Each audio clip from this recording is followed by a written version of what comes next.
नमस्कार मित्रों। आज आदरणीय वर्ल्ड एशियन जी का जन्म दिवस। मैं कोई साहित्यिक नहीं, ना कोई कवि हूँ, बहुत अच्छे शब्द नहीं है मेरे पास, लेकिन मेरी कुछ भावनाएं हैं उनके बारे में जो मैं आप तक सब तक पहुंचाना चाहता हूँ।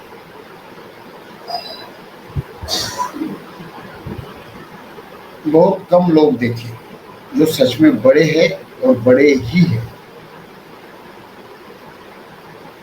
इतनी ऊंचाई के बाद भी जमीन से जुड़े रहना यदि दुनिया में किन लोगों से सीखा जाए तो उसमें से एक नाम आदरणीय कुंवर बेचैन।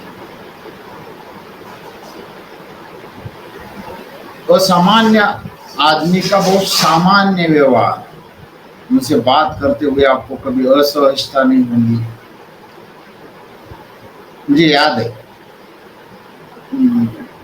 मैं जानता नहीं था कुंवर जी को, लेकिन उनकी रचनाएं मेरे पास बहुत सारी थी और मैं डिजाइन बनाने का शौकीन था, तो बहुत सारी डिजाइन मैंने बनाई और 12, 15, 20 डिजाइन मैंने बना के मेरे पेज पे वॉल पे वगैरह डाली थी।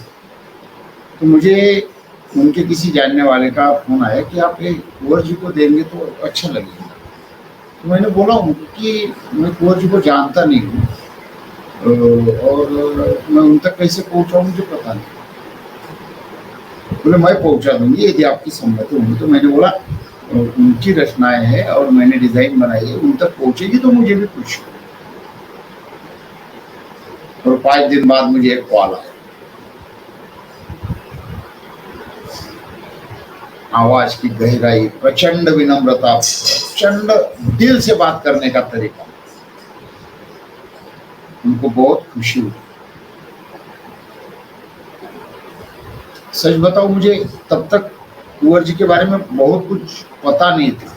हाँ, उनकी रचना मुझे बहुत अच्छी लगी थी और उनकी रचना की मैं बार बार बात कर रहा हूँ, तो मैं उनकी एक स्पेसिफिक रचना की भी बात करना चाहूंगा। उनकी शुक्रिया गजल से मैं बहुत प्रभावित था।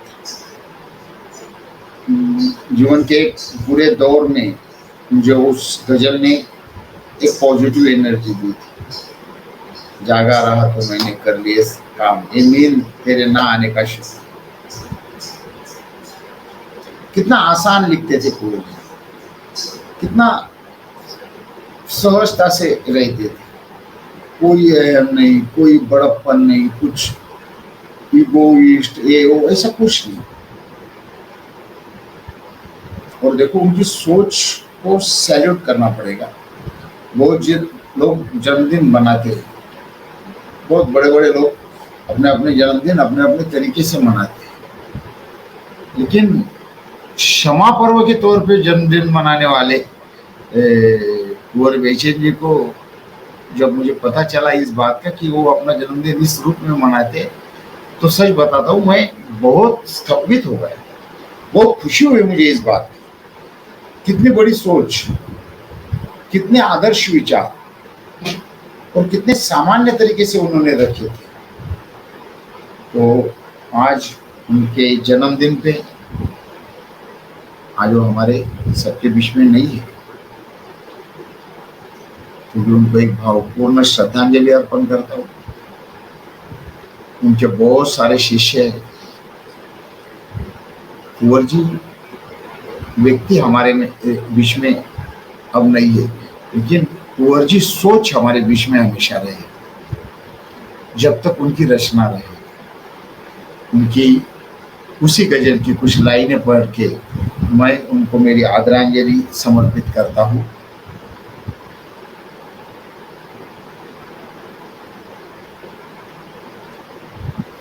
चोट पे चोट देते ही जाने का शुक्रिया, पत्थर को भूत की शक्ल में लाने का शुक्रिया। जागा रहा तो मैंने नए काम कर लिए, ये नींद तेरे ना आने का शुक्रिया। आती न तुम तो क्या, मैं बनाता ये सीढ़ियाँ, दीवारों मेरी राहों में आने का शुक्रिया। आंसू सा माँ की गोद में आकर सिमट गया, नजरों से अपने मुझको गिराने का शुक्रिया। अब यह हुआ कि दुनिया ही लगती है मुझको घर, यूं मेरे घर को आग लगाने का शुक्रिया, गम मिलते हैं तो निखरती है शायरी, ये बात है तो सारे जमाने का शुक्रिया। शुक्रिया कुंवर जी, आप सब ने हम सब पाठकों को, साहित्य प्रेमियों को जो दिया वो हम कभी नहीं भूल पाएंगे। बहुत शायर आएंगे जाएंगे, बट एक कुंवर जी जो हमेशा लोगों के दिल में बैठेंगे, उनकी शायरी के चलते, उनके व्यक्तित्व के चलते, उनके विचारों के चलते। धन्यवाद, आभारी।